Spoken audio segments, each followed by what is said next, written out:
My name's Gunky, and I'm the resident housekeeper here in the Mansion of Mediocrity. But I have learned some things over the last few years while cleaning up the bottom of the ladder, and that's what I'm here to share with you. Here are 4 things that might help you succeed. One of them's dead? First, if you're not hitting shots, the first question to ask is my sensitivity wrong? Now, many pros have shifted to using the controller over the last few years because of the boost that you get from the aim assist. Therefore, many of you have joined my world and also switched to the controller. But if you're still missing shots, you may need to think about your sensitivity. Apparently, one of the most popular sensitivities among the pros is 4:3 linear, though some use 5:4, 5:3, or even 3:2. Now, the main difference between linear and classic, so far as I'm aware, I could be wrong, is that classic is a more forgiving setting, while linear has a higher skill ceiling, but also requires a little more precision. Advanced look controls is a whole different animal that you can get into if you want, but I'd suggest going between linear and classic and finding the one that works best for you and running with it. I use 4:3 linear, and it works for me, so I'm gonna stick with it. Now, if you're on mouse and keyboard, you don't want to see me try to play mouse and keyboard, so I'm certainly not the one to ask about how to get your settings right. But what I do know is that if you're having trouble hitting shots, reducing your sensitivity can help you be more precise. Now, some advice that M and K players can take from me: you need to make sure your button layout or your keybinds make sense for you. Earlier this year, I switched my controller layout to match what Verholst, one of TSM's players, uses.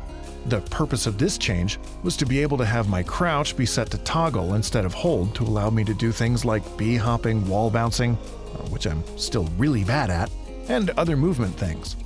It also allows me to do all the things that I want to do without taking my thumbs off the sticks. You certainly don't have to match what I've done, but I do recommend thinking about what the most important things are to you and to lay out your controller or keyboard in such a way as to be able to reach them easily and quickly. Now, as an aside, if you want me to run down what my button layout is and why I use it that way, let me know in the comments and I could do a separate video about that. Apex is not a shooter where you want to be standing still, and staying as mobile as possible is super helpful. Learning how to strafe mid-fight is really an important skill. Now, there are 2 main ways people strafe, either with or against your opponent. When you mirror, if your target moves to your left, you strafe to your left. When your target moves to your right, you strafe back to your right. This keeps your target centered in front of you and removes the need to correct aiming side to side.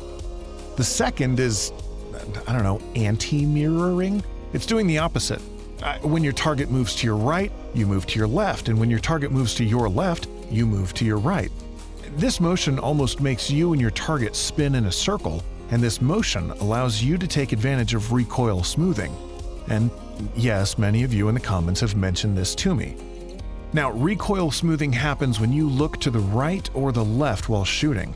The vertical recoil from your firing is removed, or smoothed. This works differently with different guns, and some guns work better at some ranges than others, but this can be a really powerful tool in your arsenal. Now, either of these strafing techniques are obviously easier said than done, but start to pay attention to how your opponents are moving, and do your best to move either with or against them. Now, the only problem I've found with the anti-mirroring technique is that you'll often find yourself crossing into the stream of the enemy's bullets more often than if you just continued strafing to one side. And I've died way too many times to count this way. In lower MMR games, you'll find that people often are ADSing even at close range, and therefore you can just strafe around them and they can't catch up to you. Now, speaking of ADSing, this brings up point 2 here. Strafe speed is the same for all guns when hip firing, but when ADSing, there is a vast difference between them. Pistols have no multiplier to slow you down. SMGs and shotguns both have a 90% modifier, assault rifles are at 50%, LMGs are at 40%, and snipers are at 33%. This is one of the reasons that has driven LMGs out of the meta for so long, for the most part. Now, like we said, as more controller players play, the way that controller players want to play is up close and personal, so they can benefit from that aim assist. That means that a lot of encounters are happening at really close ranges. So you need to be able to hit your opponent at those close ranges. So if you have to ADS in CQB, make sure you're using a pistol or an SMG or a shotgun.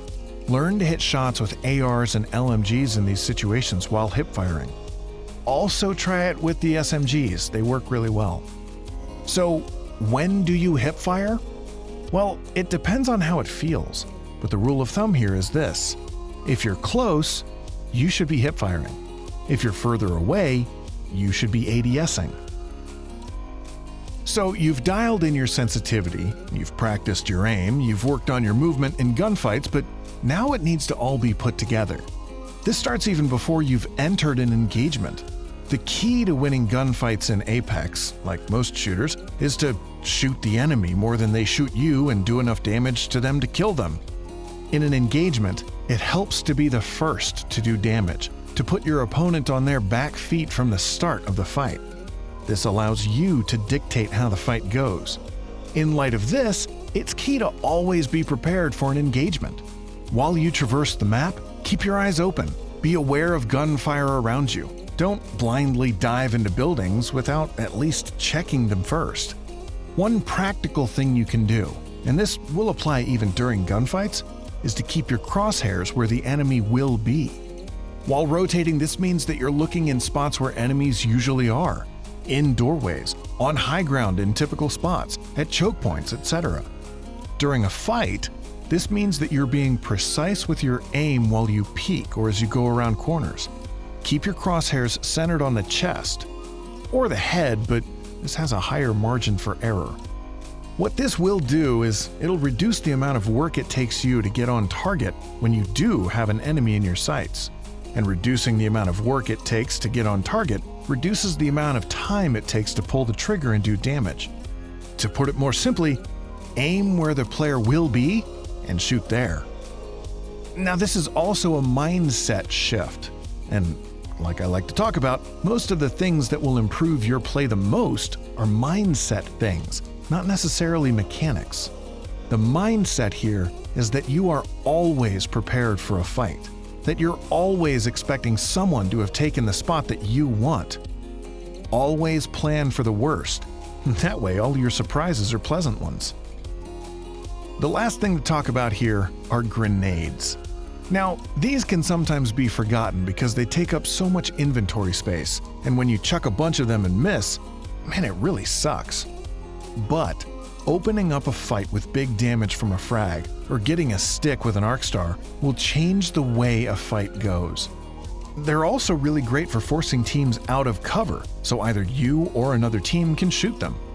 Now, I recommend having at least one grenade, but carrying multiple can be really good.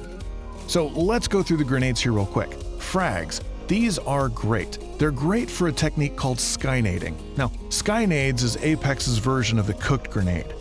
All Apex's grenades have a timer, and you can't start that until you throw.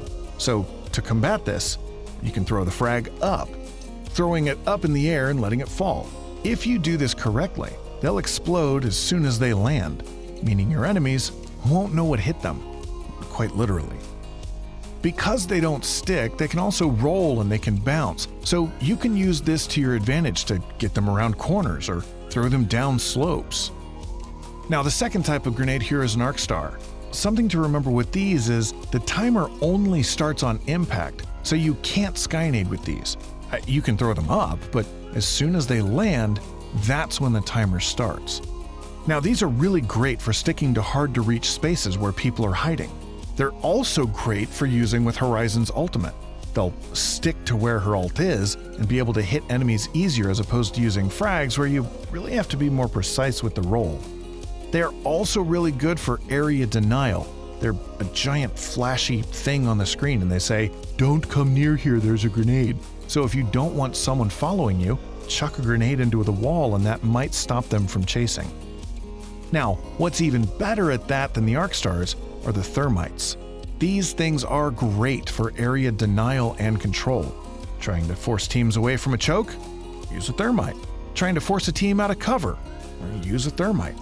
They used to be good at hitting enemies through doors, but that changed a while back, and even breaking doors with thermites is buggy.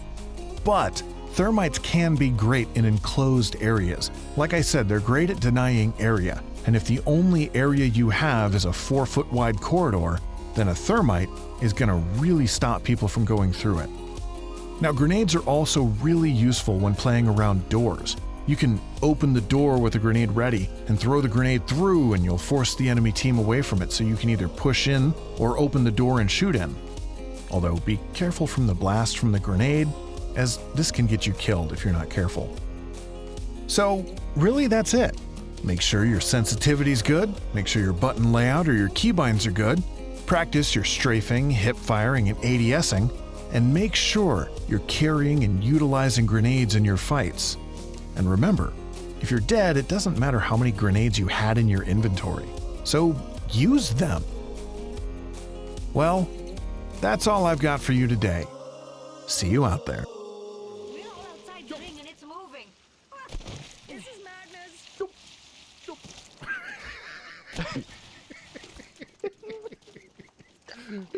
This game is so stupid. I love it.